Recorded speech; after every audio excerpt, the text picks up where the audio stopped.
for Screen Action Figure Podcast.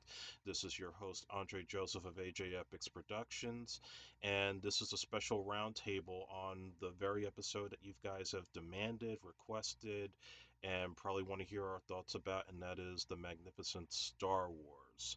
Joining me today is my usual partner in crime and fellow Star Wars fan, Mr. Albert Albanese. Say hello. Hey guys, what's going on? Nice to see you again.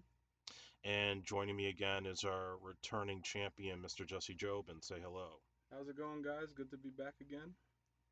Great to have you guys on. And before we start, I just want to give a special dedication to a friend of mine who just passed away recently, Jonathan Watson.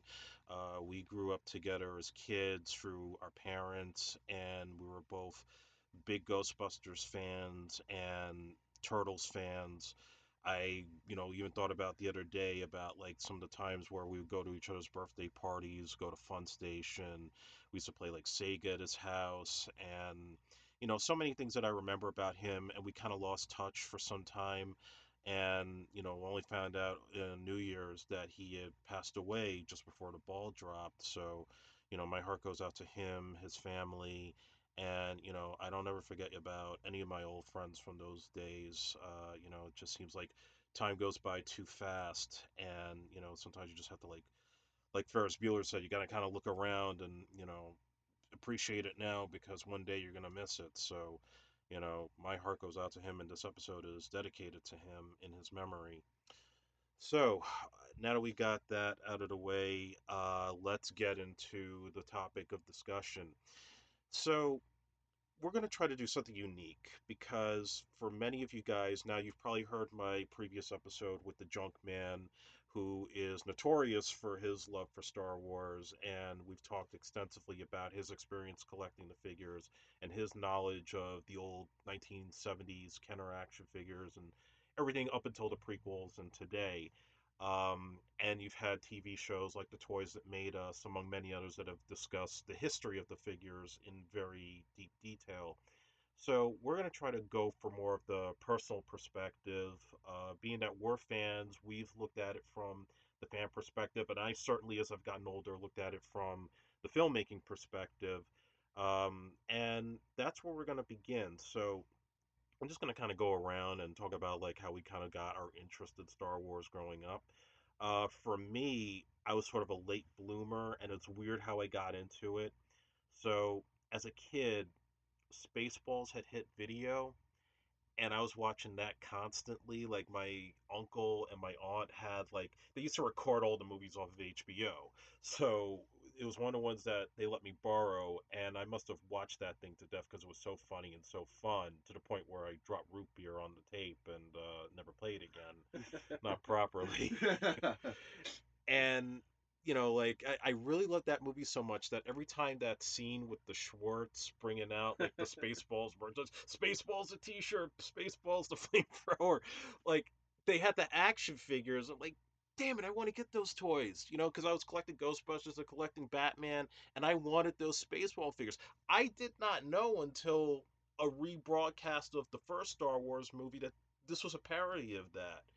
I And think it's great that you based your love for Star Wars, like it introduced you from a parody.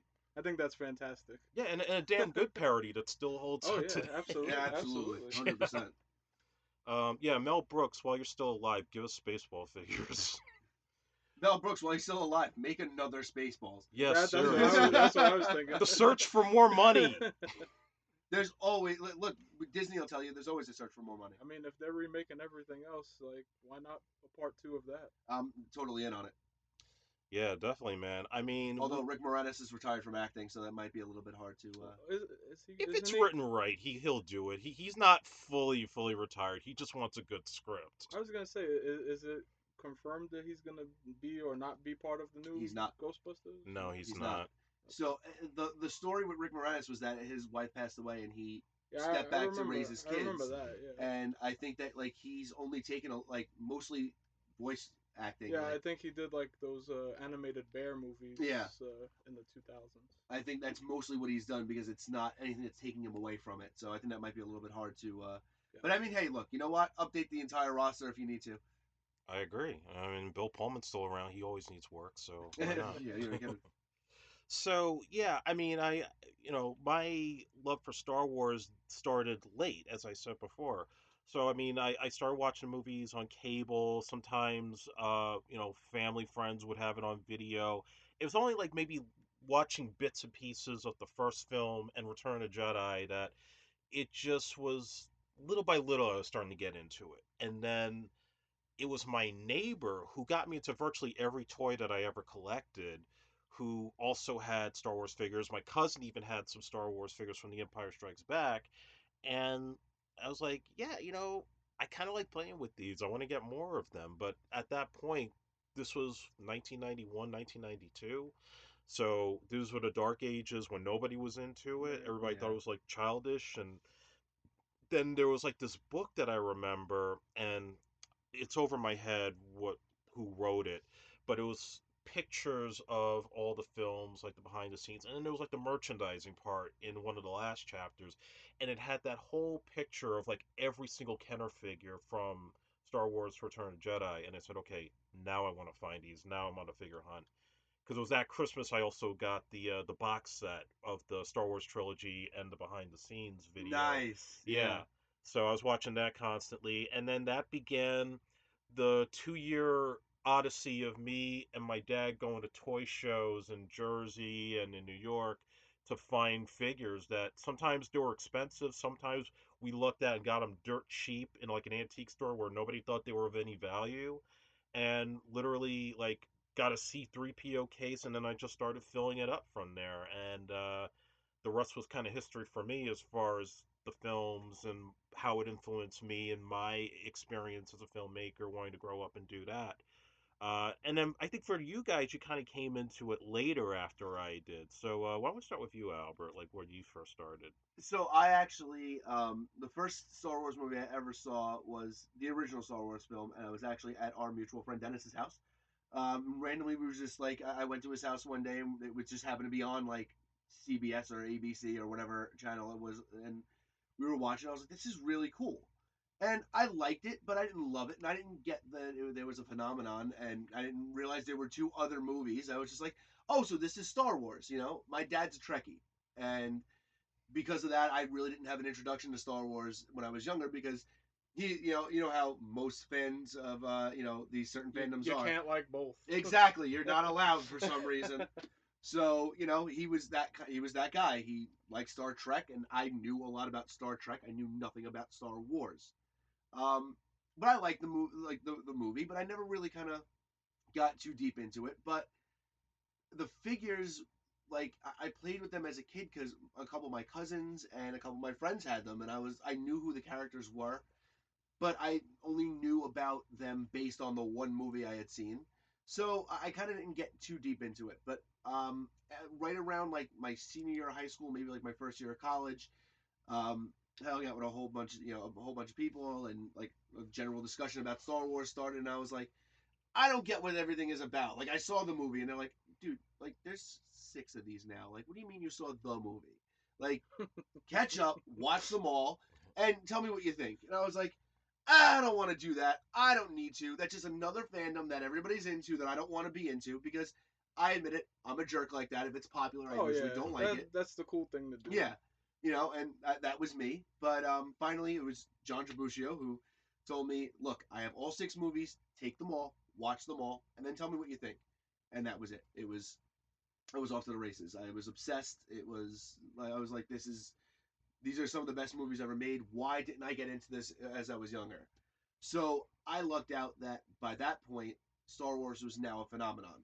So you can walk into any toy store and there's Star Wars figures on the shelves. So I started thinking to myself, well, I'm just going to get the characters that are important to me. So that's how I started my collection. And the first one I got was Darth Vader, and then just started going, up and up and up until I had, the collection that I have today, which isn't as extensive as I want it to be, but that's just because my wrestling figure obsession has taken over more than anything else. Yeah, so I see. Yeah, yeah. Full disclosure, guys, we're filming in my room, and they can see how bad it's Yeah, gotten. I think this is where Toys R Us went. Yeah, Yeah. it's close. And, yeah. Yeah, it's bad. But yeah, that's how my obsession in fandom started. All right, Jesse, what about you? All right, so I just want to get the timeline correct. So, Return of the Jedi is the last of the original trilogy. Yeah, it came out in The, 1983. okay, it came out '83. I was born in '85. I was born in 83, like 3 months All right, after. so I just wanted to clarify Yeah. that we all were born basically after the phenomenon was already done Yes. with. Right, exactly. So, in one of the previous episodes I was on about the Power Rangers, when I started collecting those toys, my parents would take me to Woolworths, and you would have to go to this big glass case to get your toy. And I remember seeing the Star Wars toys there as a kid, but had no idea what they were. But around the same time, so you gentlemen being around the same age as I am, you live in New York. WPIX Channel 11 used to Yes. show the afternoon movie. Yes. Yes. That's probably where I That's saw mine. Yeah. that's where I saw the original Star Wars back when you only had like 5 stations, Right. at your disposal. So like that's really where I saw the movies. But also, I guess because of my age, like I'm 34 now, so I used to have this big trunk from when I was a kid, and it was just filled with toys. And I can't really tell you where they came from, but there were Star Wars toys in there too. Like I remember, like the Dewback figure, Yeah. kind of looked like a dinosaur, I guess. Yeah. And like all these random like stormtroopers and like Han and Luke and Darth Vader and all these characters that I had no idea what they were, but they just ended up in that trunk somehow. And but yeah, so around like 95, I think, or 94 was when I saw the movies in the afternoon Channel 11 movie of the week. So that was my exposure to Star Wars. Um, but I think around 99 was my freshman year in high school. I think when I met you guys. Yeah. Um, they came out with episode 1, Right. the new trilogy, but I remember the Nintendo 64 game, the Pod Racer game. Yes. Mhm. That was another introduction because I was already a big gamer and playing Nintendo 64 all the time. So that was also another thing that got me into the fandom, I guess. So, Yeah. So, like I said, you've watched these shows, so you've probably have already heard, for people listening, you've probably heard stories about how the figures were made, how they came about, the different variants of Han Solo, Boba Fett with the rocket launcher shooting, and they had to like cut that down because kids were poking their eyes yeah. out with it. Yeah. Well. Um, I mean, like when these figures came out, it was interesting because back then nobody was thinking about merchandising for movies back in the 70s and even way before that. You had like maybe Mego dolls of classic TV shows at that time, Yeah. like $6 Million Man and SWAT and all those other TV shows, and some movies that may have been appealing to kids, a number of Disney films, but nobody was really thinking about how merchandising could change the way people would look at a film and add extra revenue to it. So George Lucas, obviously he had this vision in mind of the type of movie he was making. He was trying to make his own Flash Gordon. And by making this movie, remember, 1970s, the big films at the time were mostly, you had the big disaster movies like Jaws, the Earthquake, The Exorcist, or the political conspiracy films like All the President's Men, Parallax View, and so on. So really movies that were being geared more towards adults that were more about the quality of the script and the talent. Nobody was really taking Star Wars seriously back then, especially as they were making the film. People didn't understand, why is there a big man dressed like a dog? Why is there a guy in a black helmet who speaks like a evil Englishman, until they put James Earl Jones's voice on there. Right. And nobody really took this movie seriously until, like I guess he was doing the rough cut, and again, nobody thought this movie was going to be successful except for Steven Spielberg, who was a friend of his. Well, that's And the whole bet. right, he put the whole bet that this was going to be a huge thing. And even George Lucas didn't think so. It Right. was Close Encounters of the Third Kind was the Spielberg movie that came out, right? Yes. And he thought that that was going to make more money than Star Wars. Mm-hmm. Yep. Well, lose a bet. Yeah. And I mean, he already had I guess he was already going out trying to get licensing deals for merchandising, and Kenner, which was already still sort of like, they weren't huge as a toy manufacturer. They weren't Mattel at that time. Right. So he made the deal with them over Mattel to make figures for this movie. And at that point, 20th Century Fox thought the movie was going to bomb, so they sold half the profits to Lucas, thinking, he's going to go broke and homeless. Just give this whole thing to him, not knowing how huge it was going to be, and then the merchandising was going to make it even more richer for him 10 times over. While Close Encounters only got a board game, so Right. that should tell you everything you need to know. And the merchandising, in many ways, defined this whole franchise just as much as the substance of the stories. And as time went along, especially by the time you got to Return of the Jedi, it almost seemed like they were creating characters specifically for the action figures, Right. which became a whole trend in itself Well, the throughout the Ninja 80s. Turtles did the same, and Ghostbusters also did the same thing, yeah, as far as their toys went too, and like they were just spewing them out like it was water. And about characters that weren't even in existence. Like Right. we covered this in the Ghostbuster episode where there was just like a bunch of random Ghostbuster villains that like you didn't even like. Maybe they had like a brief like run on the animated TV show, or you didn't even Yeah. see, and they were just Right. like characters just being created. And that's inherently some of the things that I think make filmmaking a little bit difficult because you want like the term in the toy industry is you want somebody who's toyetic. You want to walk down the aisle and you want a kid to stop and turn and go, "Mom, I want that." Not even knowing who it is, but they're bright or they're colorful or they look cool, and you want characters that look like that, and that's how merchandising starts. But that also, on your end of the equation, Andre, as a filmmaker, hey, I created this great thing. Great.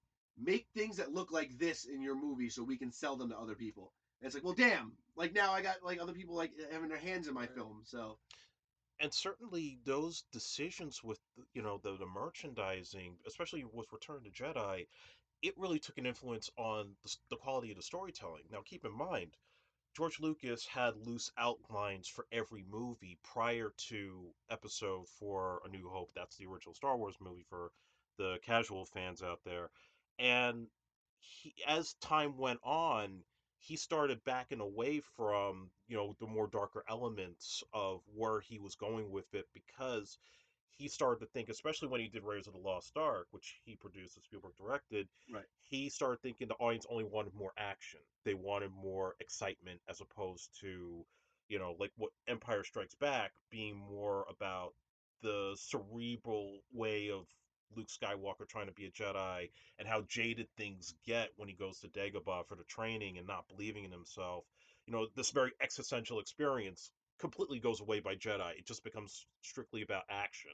right, And that, again, the toys played a big part in this, because let's remember Harrison Ford. Now, he became a big star after playing Indiana Jones and didn't want to do Jedi. At the right, very least, he wanted to be killed off. right. Which is And why he was in Carbonite. right, but George Lucas basically made it clear he needed him alive for the toys. He did not want suddenly for kids to buy a guy who dies in the movie, or whatever his weird ass philosophy was, but somehow he worked out a deal to get him back in. Right, Even though Han, even as a fan, when you look back at that movie, it's like, I understand where Harrison Ford's coming from. After he gets saved, what else is there for him to do other than for him to find out Luke and Leia are brother and sister? So now I could get with Leia, like right, there really wasn't much else except to just be there for his friends. The Ewoks, the Ewoks originally they were supposed to be the Wookiees. They were supposed to go to a Wookiee planet, and then they changed it for whatever reason to smaller scale versions of Wookiees and just changed the name. Right. And you can't tell me that George Lucas thought in the back of his mind, this is going to do for me what E.T. did for Spielberg. That kids are going to go out, they're going to want to buy a bunch of these Ewok action figures and dolls, and then we'll make spin off movies and cartoons and make more figures out of them. He had that mind of an entrepreneur. It wasn't just filmmaking for him at that point. So funny story about the Ewoks. And my older sister Kelly was, she was alive right when the Ewok craze kind of hit, and that's her only exposure to the Star Wars films in and of themselves at all. I don't know if she's actually sat down and watched any full Star Wars film. So she saw the Ewok movie. But she saw the Ewok movie, and my first dog that we actually that we had, Wicket? his name was Wicket. Oh wow. And that's, we had a Wicket ornament that we like put on our Christmas tree every year. Like, she was obsessed with the Ewoks, and I find it's funny that it's like there's that little small portion of the Star Wars universe that kind of appealed to this little girl growing up, and it was these little cute and cuddly things, and George Lucas is a freaking genius because that's how he expanded his universe. Yeah, I mean, again, when you go back to Jedi, there were just so many characters that they were making figures for. Yeah. And that sometimes made my toy figure hunting really ridiculous because even the most obscure characters that had no Right. purpose in the plot became the most expensive. Like, Right. Especially like the store exclusive ones. yeah. Yeah. Yeah, I mean, like, it was literally everybody from Yak Face. Who the hell is Yak Face in this movie that suddenly he has to be like one of the most hardest figures to find? Or the Max Rebo band. I think I Yeah. think it's the obscurity of the character that makes it so like you want it so bad just because it's so fucking strange. I know, and even now, as I look at some of these websites, and as we're trying to research for this episode, I'm realizing there's a shit ton of figures I still don't have, and Yeah. I'm not even talking about like the droids and Ewoks cartoons. Forget that shit. To me, they don't count. Right. But looking at like some of the exclusives, particularly like the ones that came with the play sets, like the creature inside the garbage chute. Oh my god, I wanted that so bad. I would see that all the time in like this toy store in Flemington, New Jersey, thinking it was like a bootleg. And then to Yeah. find out it was like really the real thing because it was all painted in green. Yeah. A It lot looked of like a Play-Doh. a lot of those Kenner figures, like you could mistake them for like bootlegs. Absolutely. Yeah. You still go to like a dollar store now, you see similar looking figures, from like Mexico or something that you would mistake those for. Yeah, I mean, there's like these little droids that I never realized they made. There were a couple of the like. How about Snaggletooth? Yes. Oh, I had Snaggletooth. So there's one with the red outfit on, and he has like a gray face. But then there's a blue Sears exclusive. Only came with the Katina playset, and it came with a Stormtrooper pistol, but he's wearing blue, and his face is more white now. I Like, think I had he's the like, blue version I of think it. he goes along with Yak Face. Like, Yeah. he Yeah. didn't really bring it. Like, he's not bringing it. Walrus Man? What is that? So I mean, there's that scene Yeah. in Jedi with all the bounty hunters, and those were Yeah. Yeah. like, and everybody was like, these are the hardest. Like, for some reason, they made a figure of all the bounty hunters. Meanwhile, we knew 2 of them, and that was it. Nobody cared about any more of them. And they became like those are the hard to Yeah, I find mean, figures. Like, basically it's just Greedo and Han. Like- Like, that's all you need to know. Yeah. And then later on the Fets, but and there was IG-88. Yes, IGAA, who plays up later in The Mandalorian, which Yes. I want to talk a little bit about later. Yeah, definitely. Um, but I think the one line that always got on my nerves, and it was kind of the start of where things got really absurd with Star Wars figures, was the very last line that came out in the original Kenner run, and that was "Power of the Force." Yes. Now I'm not talking about the 1995 one. We're going to get into that. Yeah. But the very last set, when at that point all the movies had come out, at that time it didn't seem like there were going to be any more films anytime soon. The prequels were only like a decade away. And so Kenner was still trying to milk this thing for what it was worth. And what they tried to do was, okay, they went and made more figures of characters we didn't get. So we got an Anakin Skywalker from the original from Return of the Jedi. We got an A-wing pilot. We got Han Solo and the Carbonite, and we got more Ewoks, of course. But then there were like some figures where it just got a little absurd. Like, did we need another Luke Skywalker with the biker helmet and the poncho? Like suddenly it was like, let's take every single scene and every single shot and make an action figure out of it. well, let's look at it from where we are right now. We're all 30 something. You see these action figures from all your favorite fandoms. Don't you want those variants? Like now, if you're a collector, Albert, you collect wrestling figures up the wazoo. Absolutely. You want the variants, right? Like for example, so I started rebuilding my building my elite collection, and my rule, because and that's the thing about being an action figure collector. You have to set your own set of rules. Nobody's rules are the same as anybody else's, and nobody can tell you how to collect because you collect what you want. So my general rule was, I want like a popular character in like what in like their in every iteration of like their bigger iteration of I character. feel the same way. So like I want an original. I knew like I want an original Macho Man in the orange trunks. I wanted Macho King. I wanted Macho Man from WrestleMania 7. Macho Man from WrestleMania. You know what I mean? 6. Like all those different Yeah, kinds. So like even the same for me. Like I collect Funko Pops, and like I have a Macho Man figure, but like there's like 3 versions of it, and I want them all just because I love Macho Man. right. You know, same thing like you're saying. So that's I think what your point was, Jesse. It's that like at that point, sure, it didn't seem like that was something that you personally were probably like, I don't need him riding on the bike. Like, who really gives a crap? But you know what? There are probably kids that were recreating the entire like series by themselves, like watching it and be like, all right, hold on, wait. This next scene, Luke's on the speeder bike. Let's grab speeder bike. Luke, put him on the speeder bike. Let's go. All right, here we go. He's now getting chased into the forest woods of Endor.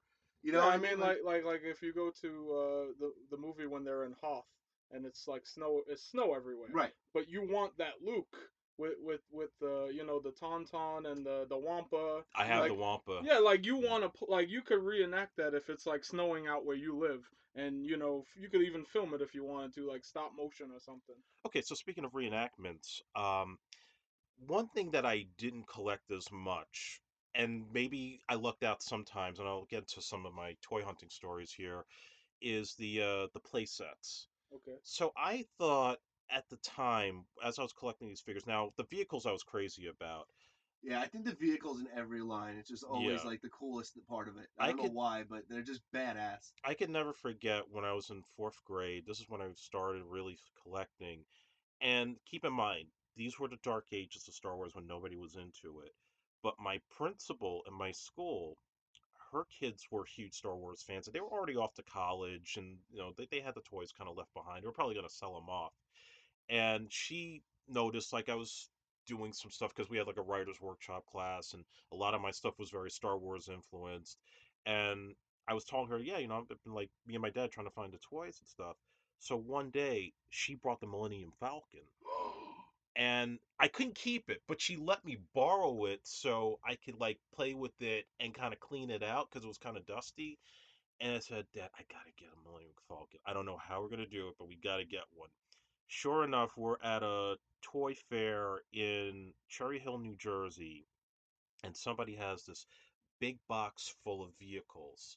They had a Falcon, it had an X-wing, it had an A-wing, and like not all the parts were there, but I think there was enough with the Falcon where it was like good enough I could play with it. And some of the play sets, like the Hoth play set and the Droid Factory from the first movie. So we got that stuff dirt cheap, maybe like under $25 in Crazy. this whole box, and then like a bunch of extra stuff in there, like a Star Trek 3 booklet, like some weird stuff because I guess I was just trying to like clear out their closet. Yeah, this guy probably just had like, Yeah. oh, my kid's got toys, and you want them anymore? No, all right, I'm just gonna You sell them. know the crazy thing, like for us today as older people, if you're a collector and your friend's grandma just has some boxes in the attic, and then you open them up and you find like some old Star Wars toys or like Ghostbusters, Ninja Turtles, like that's like hitting the jackpot. Seriously. Yeah. You know? There was a show on I can't remember what it was on, but it was called Toy Hunter, and one of the best shows. I don't know why they ever canceled it because I'm still really mad about it. He would specifically seek out certain figures from certain lines. It would be like, hey, I have a person who's like looking for really cool wrestling stuff, or I have a person who's looking for really cool Star Wars stuff, like stuff that like they may not have. And he would go to all these different conventions, hook up with different people, and that was what he would do. Like there were points where he'd be like, hey, this person knows like this grandma who has like a bunch of boxes who she wants to get rid of. I'm gonna go up there and make offers to them for all this kind of stuff. It's the coolest thing ever. Like that's like my dream. Like I want to find like somebody who's like having an estate sale. Be like, I'm getting rid of all this wrestling stuff. Here you go, $30. Just clear these things Yeah. out of here. That's like I want that. That's my dream of dreams. That might be better than hitting the lottery. Oh, for me, yeah, absolutely. Now, to play off what you were just talking about, like if you remember the show from recent years, Comic Book Men, Yes. you know Kevin Smith's shop in New Jersey, Jay and Silent Bob's Secret Stash. So like people would bring in not just comics but also like toys, and they had a person who specialized in the worth of toys. But somebody I remember they brought in the GI Joe the like the aircraft carrier. Yes. Yes. Yes. And like the Cousin like, had that. Yeah, they were like going crazy. Like that was like the holy grail, you know.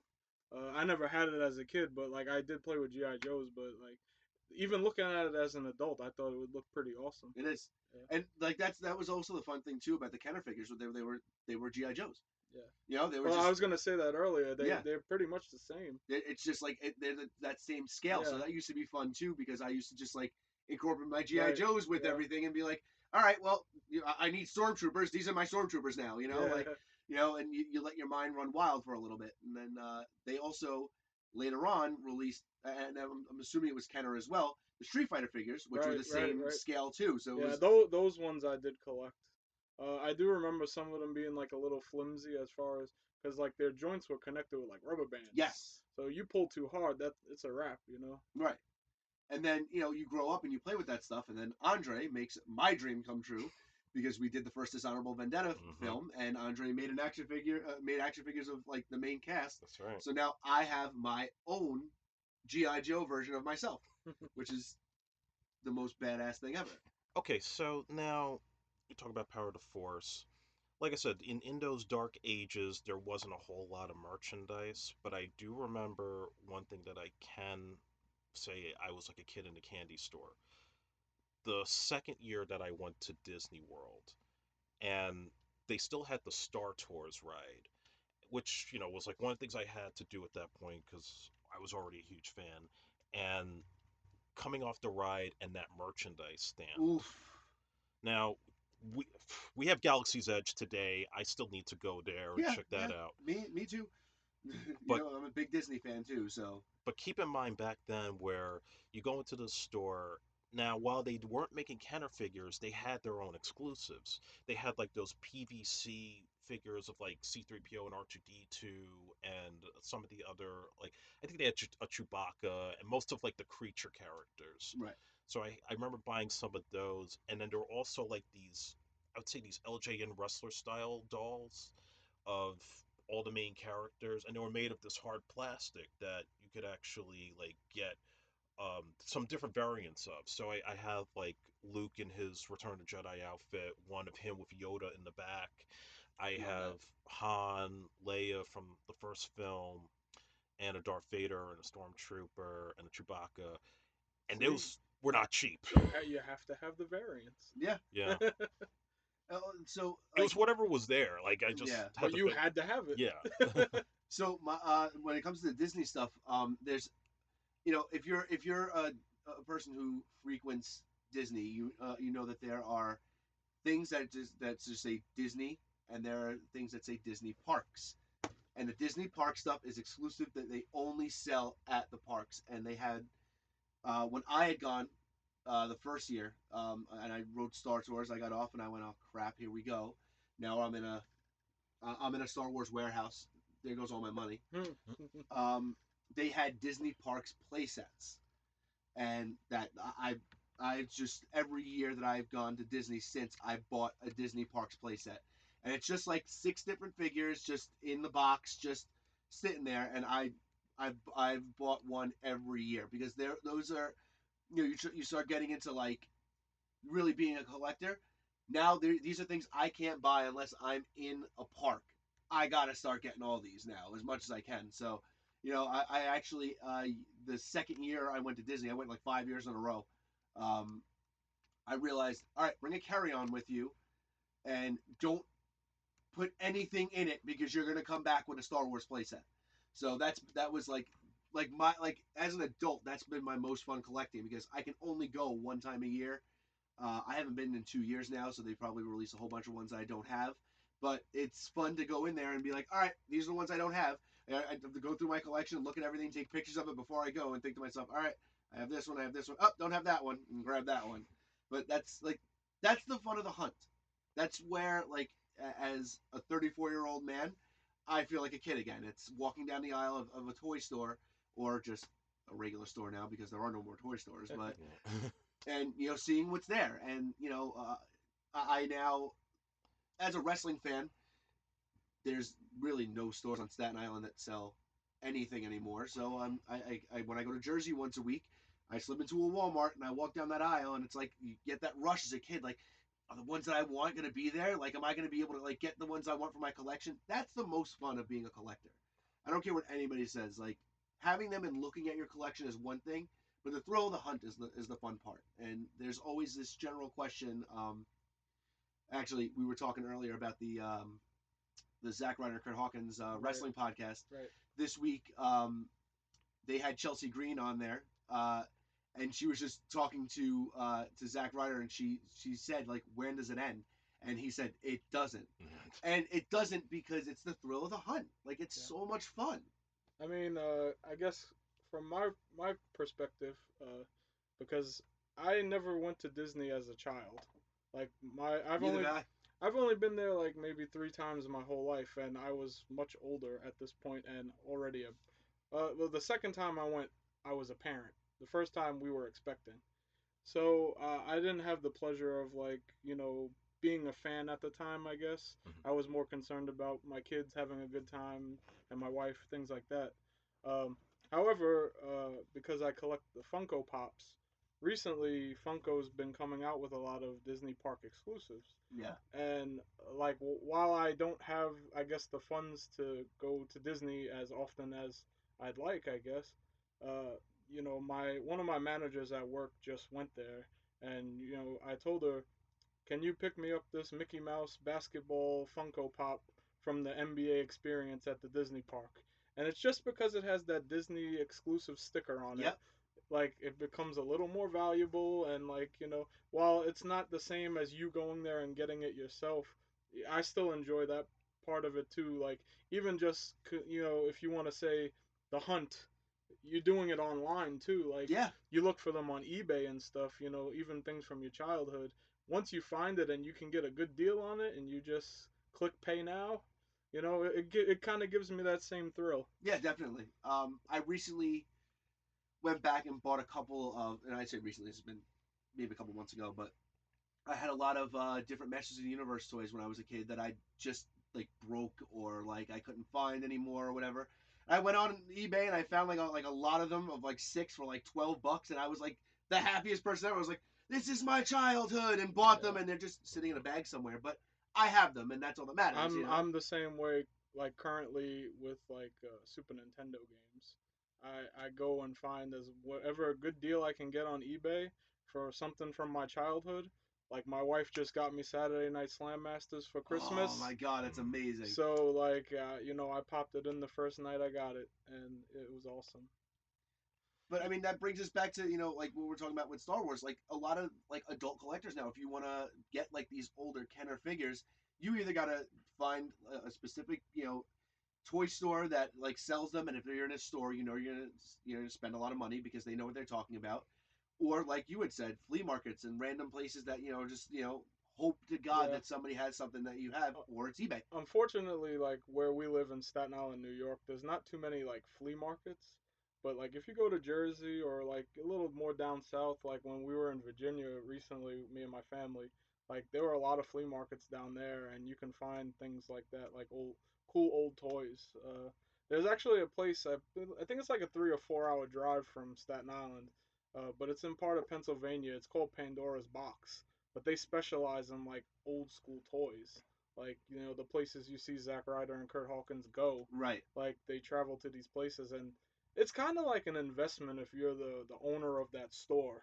Like if you can pick up a bunch of these toys and flip them for a profit and buy more toys and then sell those, and you just build from there. Yeah, and the whole thrill of the hunt, I would say Star Wars changed me as far as collecting toys and playing with them. Because up until that time, when whether it was Batman or Ghostbusters or Ninja Turtles, I would get the toys, I would take them out of the package, and I'd start playing with them. Of course. Creating my stories literally in my bedroom. With Star Wars, when I first started, I only had like just a few small figures. I had the Luke from Jedi. I had a chewed up Princess Leia from Empire, which I think I chewed off the head when I was very young I from was my gonna cousin. say the Yeah. toys that you got from the Star Toys. You said they were similar to like the LJN figures. I was like, did you bite those? Because the wrestlers always ended up getting eaten for some reason. Oh no, it's like those figures were hollow inside. That And that like, wasn't and gonna it's funny. happen. That's a general thing It that like really is. Like you people. bite the fucking nose off for some reason. I don't get it. And like, it's funny that like I remember being a kid. The LJNs were my first figures because my sister had them. Yeah. And like I remember, I was just like biting on Macho Man's arm, and I'm like, why am I doing this? And then I'm listening to the Major Wrestling Figure podcast, and Zack Ryder's talking about they did a history of LJN episode with Conrad Thompson, Right, right. and he's talking about how he was like, oh, I used Oh. to chew on Jake the Snake. Like, why does everybody chew on these damn figures? It's funny that you mentioned that because I did see that episode recently on YouTube, and there was a part in the video where they show the naked Miss Elizabeth Yes. that somebody that worked at the place made. Like, I wonder if there are any like naked Leias wandering around I'm sure there probably are. somebody's Yeah. house. Well, and that's the thing with when it comes to like these toys and stuff like that, there are like we get down to the nitty gritty of ideas of like variants and stuff like that. There are like things like unreleased prototypes. Yeah. And like that's the idea with that Miss Elizabeth, that like some people in the factory were just joking around. They were like, well, we're gonna make a naked Miss Elizabeth figure. You know that there's probably like naked Carrie Fisher figures like Yeah. floating around somewhere. Especially because, that slave outfit. Yep, exactly. Yeah, I'm shocked. Well, not surprised they didn't make that, but there were figures of something that was more infamous than that, and that was for the holiday special. Oh yeah. Oh yeah. Yes, Life Day, people. Celebrate Life Day every year. Can we please petition Disney Plus to put that movie on their John streaming Favreau's service? working on it. I love John Favreau for that because that was a train wreck, and I need to see it again. I know it's on YouTube, Yeah. but I need to see like a nice updated, really like new picture quality. Maybe Star Wars special. maybe throw Baby Yoda in there. There you Why go. not? Just Yeah. do a whole new Life Day episode. Well, The special edition. yeah. Yeah, and I heard John Favreau said he like was thinking about wanting to do something like that, Yeah. and now you have the streaming service. Let's do it. Yeah. Yeah, they need the content, so why Yeah, not? exactly. I'm down. But yeah, I mean, there were actually plans, as I found out later, that they were going to make Chewbacca's family as figures. And I think that was also when they were first going to bring out a Boba Fett figure, which was actually a mail away before Empire came out. Right. And maybe some of the other characters, we probably would have gotten a B. Arthur figure, people. Yeah. So that almost just want to let you know you can't actually hear this, but Jesse's just has his eyes closed and just shaking his head. But yeah, even Art Carney too. Yes. Yeah, I but love Art Carney. that could have happened had it not for George Lucas put the kibosh on all that. Yeah.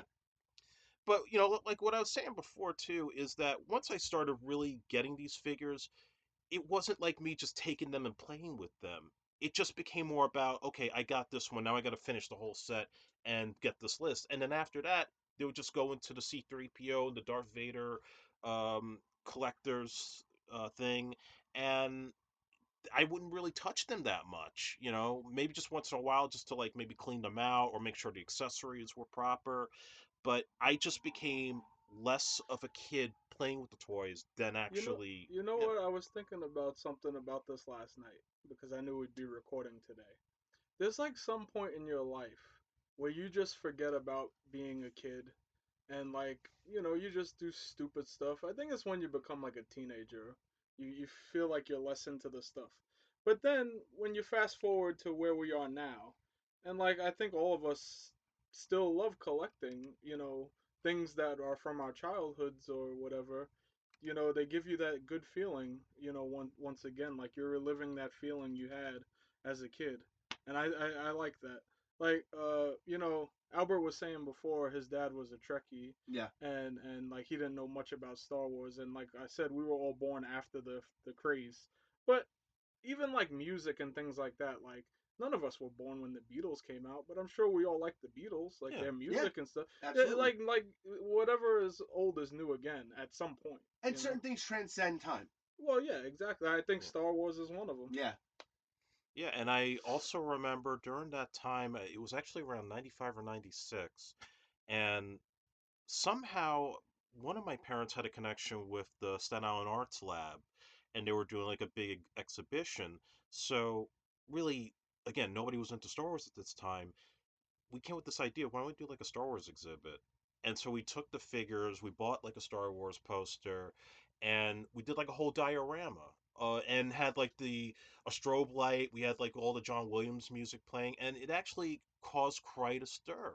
We even got in the paper with it, if I could ever find the pictures. But I thought that was like the high point of me collecting the figures until I started getting into wrestling, and that is a story in itself. Well, Well, well, that's a story. That's a story that's in the archives right now that you can go back and listen Yes. yeah, to. one of the episodes I did on my show, and I've only done 3 episodes, so it's actually episode 2 of my show when I'm talking about collecting and Funkos, and I did a little research about like the psychology of collecting, and it said that usually people who have experienced some form of childhood trauma, when they collect, it gives them that good feeling again, and I think that's what people like to see when you haven't seen something in quite a few years and you go back to it.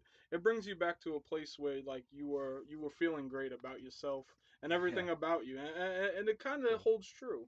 And there's like maybe for many fans, there is a little bit of a drug addiction when it comes to the toys because it just seems like, as the People versus George Lucas documentary seemed to describe with the merchandise, it's like chasing the dragon. It's like just when you think you're done with your set, more figures come out. It's like, Yeah. okay, just like with us with the wrestling figures, with the Absolutely. retros. Like I finished my Hasbro set back in the 90s, and I thought, okay, that was it. I'm going to move on to the Jax figures, and that would be that. And then I grow up and not collect anymore.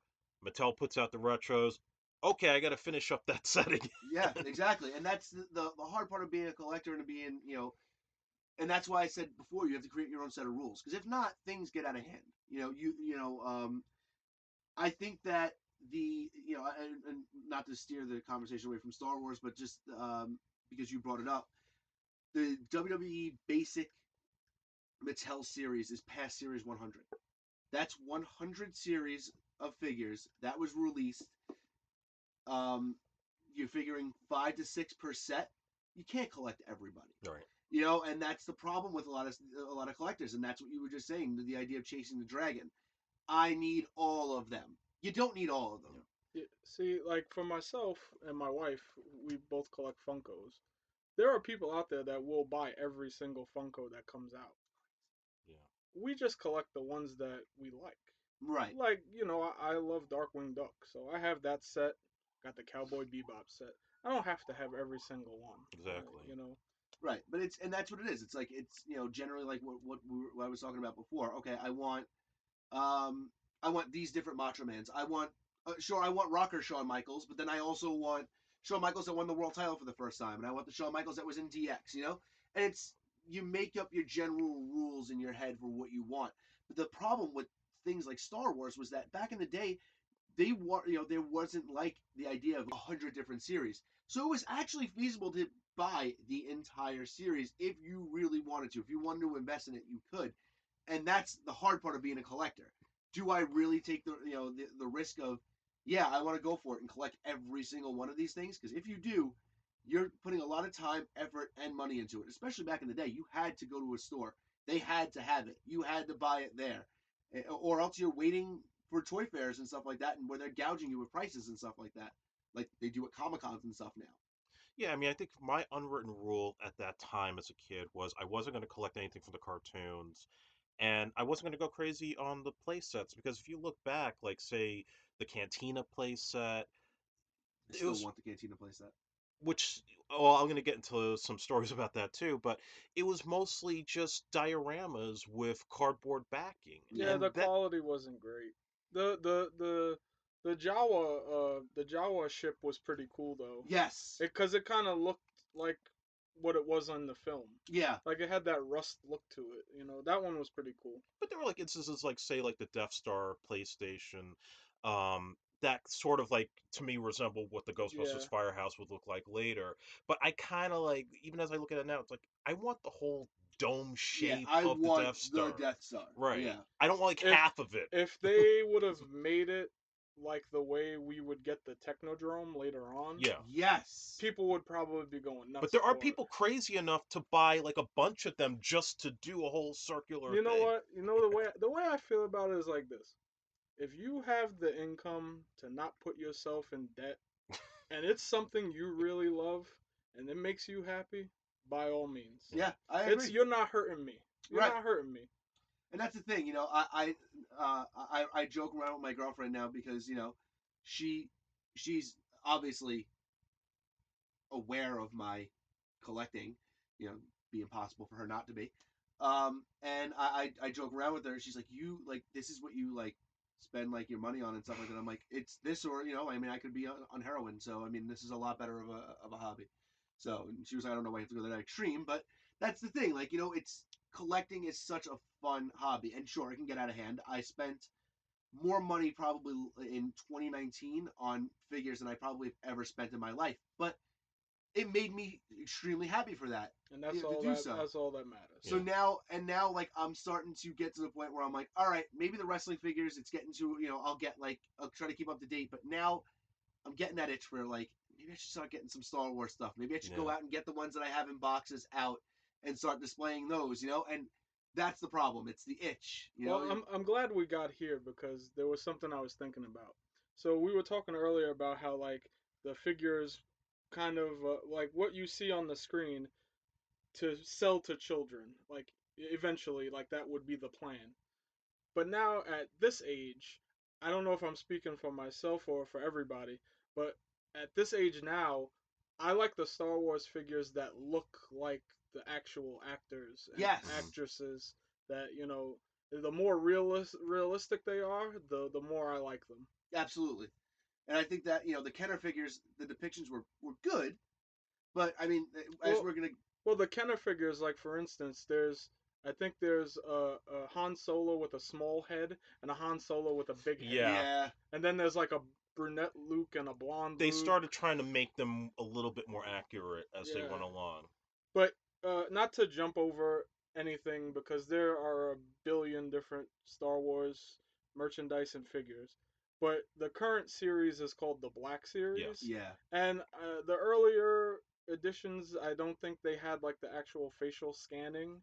But now that like what we're into now, like the Lando Calrissian from the Solo movie looks exactly like Donald Glover. yeah, Yeah. and I love that. Like I love it. And Yeah. like they got the Mandalorian now, so like they all look much more realistic and like the articulation or how you can pose them, like it's awesome. Yeah, they've like the coming from seeing what Star Wars was with the first toys with that Kenner series to where we are now. Yeah. It's crazy the evolution that we have and how amazing they have been able to update technology to make these figures look so much more lifelike. Well, yeah, I mean that kind of started in 1995 with the 1995 Power of the Force figures, and at that time, like I said, in between when they stopped making the toys in '85 to that point, they were really just there were you had the Micro Machines toys. Treading water. Yeah, That's what they and they Yeah, were were. making yeah, die-cast figures Yeah. or taking like some of the old play sets and trying to I recycle them. yeah, I do remember the die cast like Micro Machines Yeah, I had a couple of yeah, I those. remember And then those. you have like some of the heads, they open Yeah. up into like say the Stormtrooper head becomes a Death Yeah, kind of like Star. a Yeah. like Yeah. Mighty Max Yeah, exactly, like Mighty replacement. Max. yeah. Yeah, Polly Polly Pocket. Pocket was Yeah. that was the example I was going to use, but yeah, Yeah. Yeah, that kind of filled the void or going and trying to find any play sets that they were recycling, like when Robin Hood Prince of Thieves had the Sherwood Forest play set, which was the Ewok yeah, Right, right, yeah, village. right. So I always thought that was kind of funny. Or they took like the cantina and they made it into uh, this saloon from Butch Cassidy and the Sundance Kid when Kenner made toys for that. It was funny how they would kind of recycle Well, this stuff I every mean, now and that's then. just really just saving the company money of, that's something they already have. Why not, make a profit off of it? right. And it's like the and you would see a lot of series do stuff like that, like Mattel would be like, all right, well, we have this line of figures, and there's accessories that go along with that could be similar. We're just gonna throw Barbie sunglasses on, this other random, GI, taller GI Joe or something like that, and that, the the phrase "that's so Jax." because Jax used to have all those weird, Right. random weapons that would come in wrestling figures, like Dross game with a kitchen sink. Why? Because they had a kitchen sink laying around. Well, they probably had every weapon out already, but the kitchen sink. Right. And they probably made a kitchen sink, and they're like, well, let's release this 15 different times now. Yeah. So that's the general I recycling. was gonna say toy companies. Jax was pretty known for just releasing accessories for the wrestling figures too. Yeah. Like it would just be accessories, They not did have even the a figure. accessory packs. Yeah. Yeah.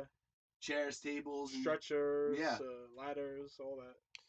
But yeah, I mean, I remember when they put out these new figures in '95, and I was hyped because Yeah, it was I like mean- finally, not only were they bigger and better, but they just again they had better accuracy to the characters in the films. It also opened up the doors for figures we never got back in the old Kenner days. Um, which after we listed those figures that they did make, it's a wonder how there was a lot of they missed, but there were.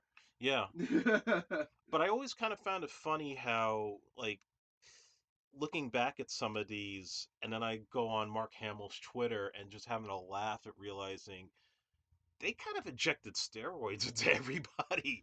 Because he'd look at his figure like, I don't have muscles like that in the movie. Well, the idea of action figures is to make it an exaggerated version of what you see.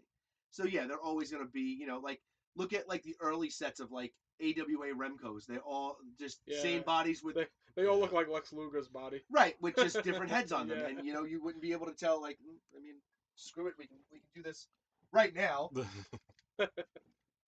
Here are two AWA Remcos, and They are Yep. exactly the same. they're the exact same figure, only one has one head and one has a different one. I'd give you $20 right now if you can name who both of these are. Well, one I think is Larry Zabisco, right? All right, you got Yeah. one. And the other is Rick Martel. Wow, good job, Andre. I'm not really giving you $20. Impressive. But yeah, that's always the idea of action figures, is to make it a little bit more exaggerated. And with the Star Wars stuff now, like you were saying, now we're getting to the point where they look like they're more real life, and I think that's more important, to collectors now, because you do want to display them and make it look like Accurate to Yeah, the what you closest- see on the right. screen. Yeah. But you're right. Back in the day, those figures really did look like they were like Before all we beefed know, up. those Remcos could just be fucking He-Man. yeah, and it's probably that's exactly what they were. It's just the companies are using the molds of old things that they already have, and they're just making a profit off of it. Another thing I also liked about the newer figures was the lightsabers. Yes, They weren't just a bunch of little sticks coming out of the guy's hand. Now they actually look like they could glow in the dark. right. They had that nice sheen to it, and I think it just made those figures extra special. And we talked earlier. We were talking about accessories. Mhm. If you're a Kenner collector now, that's the biggest pain for you to find. Yeah. It's okay, great. We have Han, but does Han have his blaster? Because if not, now your toy's incomplete. Mhm. Right. And there are, which now, because of 3D printing and stuff like that, Yeah. so many remakes of these things. Like you're seeing, You don't like, know. You don't even know what's legit. yeah, it's hard to come by. So now you're seeing, like, all right, yeah, that looks like that Han Solo figure, and he's got his blaster, and you get it, and you're like, this doesn't feel the same. It's not the same Yeah. material. It's not the same plastic. Oh crap! Somebody 3D printed this and is just throwing it in with random figures. I'm not sure if I spoke about it on either of the episodes I've been on with you, Andre, but going back to the glow in the dark thing, so one of my favorite things about the Funkos is the glow in the dark ones. Right. And one of my actual favorite figure that I own right now is Megavolt from Darkwing Duck. Nice. They came out with like a chase version of him that glows in the dark. For those who don't know who he is, he's like the rodent who has like the electric powers, and he has like a plug on his head, but like all of that glows, and it makes the figure a little cooler. Like that's just some, like if you had a Star Wars Funko figure that glows in the dark and it looks like the Force Ghost, Yeah. Right. like that's awesome. Absolutely. Yeah. It was also like you were kind of spoiled collecting these figures too, because that's when they also started recycling the old vehicles. Yes. So now you didn't have to go hunting for them because Kenner started repainting them and putting them back out. Even some of the accessories, like if you want to buy Han Solo's blaster that has like the electronic sounds to Right. it, obviously they repainted it, and I luckily got the old one painted in black, which another story for another day. But yeah, I mean that stuff was now easier to get in a toy store. Um, and I kind of thought at the time maybe that kind of devalued the figures a little bit, but I don't know. I've heard mixed things about that. Well, that's a big thing about devaluation right now. The Black Series, like you just talked about, they're basically re-releases of the original figures, and a lot of people are like, "Well, this is going to hurt the value of the older figures." It's not. It's not like the older figures. People are going to covet those. It's the same thing as what we talked about earlier. You had your Hasbro collection. They came out with the retros. It didn't devalue the Hasbros. It's just a newer, updated version for our time now. I think that's a great idea because there's a lot of people that wanted figures of Darth Maul, and maybe they couldn't get one of the original one, so now all of a sudden you got these re-releases, and yeah, all right, they look similar, and the carding's a little bit different, but yeah, I mean, it doesn't. I don't, and I hate the idea of the devaluation part of it. If you're in this because you want your collection to be worth $1 billion, you're in this for the wrong reasons. Yeah, You should want to collect because you want that the good feeling that right, you had as a Yeah. kid. right. And now we're getting into like people who are like, oh man, if you could produce more of these, it's gonna knock down the value. I don't care. If everybody in the world who wants one of these can have one of these, I'm happy for it because they're just as happy as I am. That's the tough thing with figure collecting because a lot of these companies will do like a limited release of something and not everyone can get their hands on it in that limited time. Right. And that's what makes them rare, as I put up my air quotes. That's what's the rarity about them, is that there's not as many as like a standard figure would be. And I do kind of think it's a little unfair, but like Albert said, like if you're in this to like sell them and make money off of it, you're in it for the wrong reason. I think the other thing that happened during this time was kind of like we were talking the other day about Power Rangers. Now, it got a little absurd as they kept changing the Zords every season, and it's like forcing you to spend more money to try to buy the toys. But that also started happening here for me too, because with Star Wars, they got so out of hand with. It's one thing to do the variants in a different costume, but when they started doing those deluxe figures, where it was essentially the same Luke, the same Han, but with a different accessory that's not in the film, like this huge backpack, Right. it started getting a little bit out of control. And then you start having everything that had to be tied in with Star Wars Monopoly, Chewbacca with snow on his body, um, like every little thing after next, or a Star Wars talk boy. Yeah, I can't believe they made those. Yeah, it was like, okay, this is getting a little bit out of. I mean, even still though now, like it's still a cash cow of a franchise. They can put out anything. Like we were just talking earlier, like the movie theaters have four different cups with like giant heads on them. I'm sure people are gonna go to the movie theater and spend $100 to have all four. Yeah. Cause hey, if you love Star Wars that much, by all means, if you have the money, go nuts. There was a documentary I remember watching. I want to say this was right around either when episode 6 came out or it was getting ready for the new trilogy. And there was this a guy who like his entire room was just Star Wars stuff, and it's like everything, clocks, lamps. Like Yeah. if they made it, this guy had it, and it's crazy There are because people out there like that. right, and they are. It's the idea of it. You call it a cash cow, and that's what it is. It's a cash grab. And Gene Simmons from Kiss was the first person to, really. Sorry guys, it's my dog barking in the background.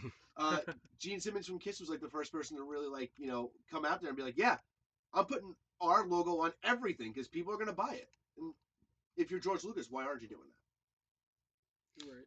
So yeah, I mean, now at that point, everybody was getting back into it because now special editions were coming out. People wanted to see it in the theaters again, and I certainly was one of those kids who begged their parents to go see it, even if it was late at night at 12 at midnight at the UA down by the West Shore Expressway. that? Yep. And that certainly got everybody hyped up again, knowing we were going to get these prequels. So I always made this vow when I was younger, knowing that was going to happen. I said, no matter where I'm at, if I'm not even collecting toys, if they do prequel figures, I'm buying them. I'm going to keep going.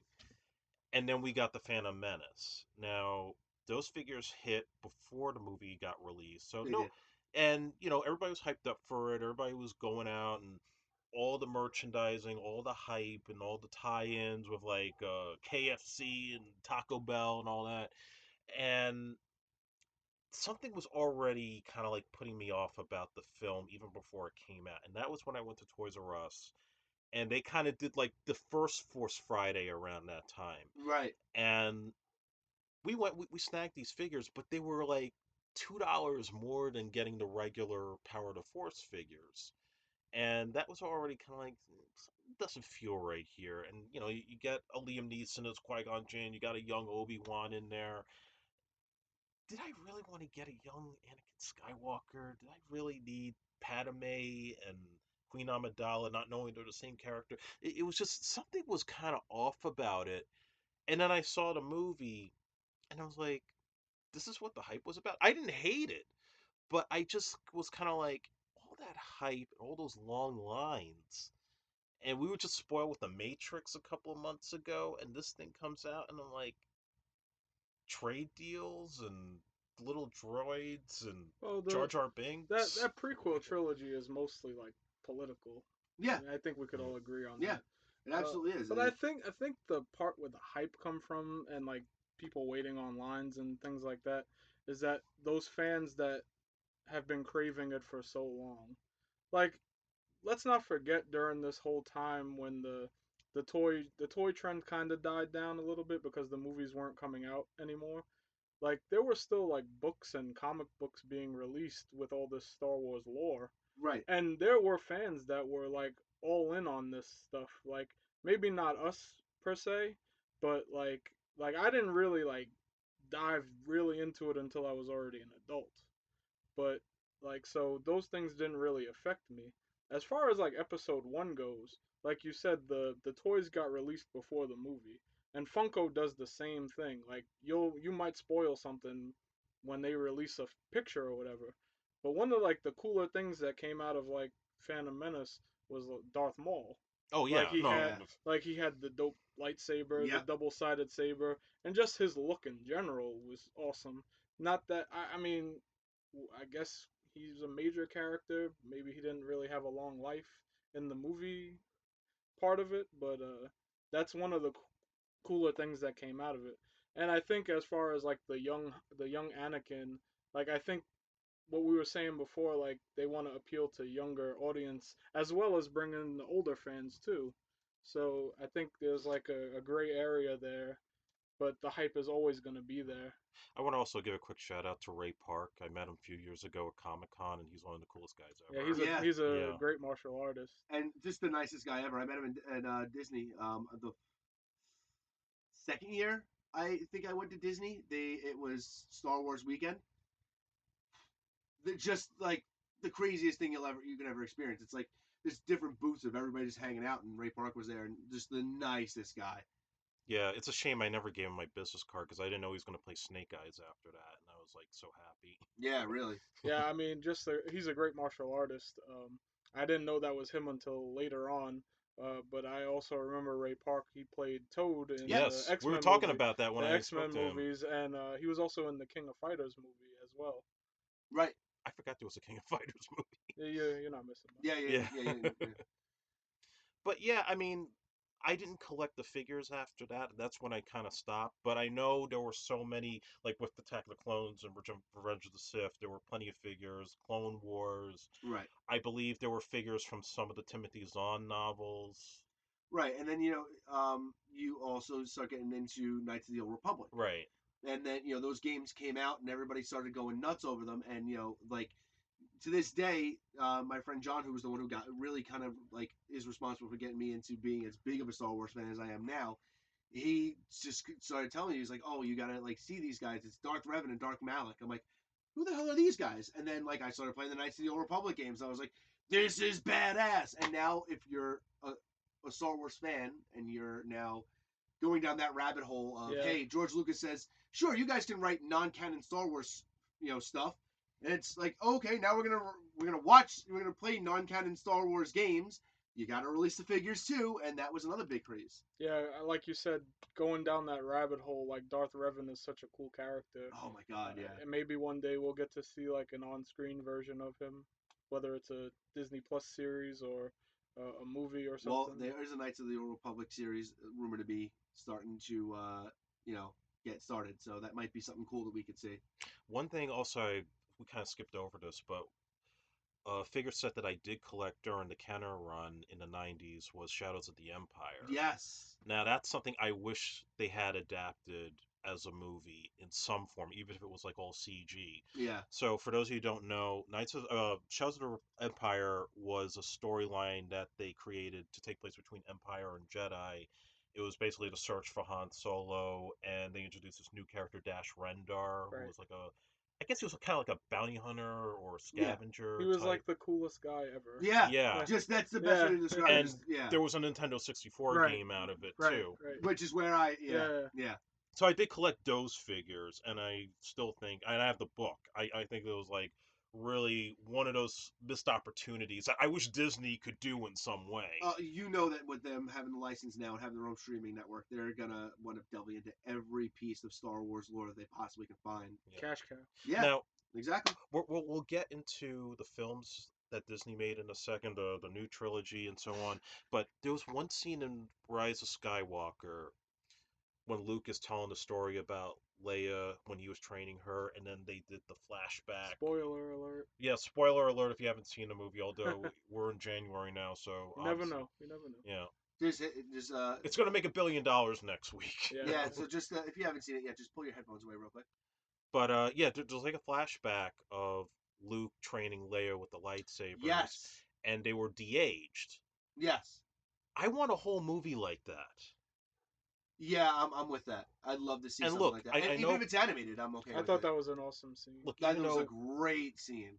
Carrie Fisher's gone, you could get a voiceover actress to do it. Sure. Well, Yeah. I think they voiced her over in this movie on a few scenes.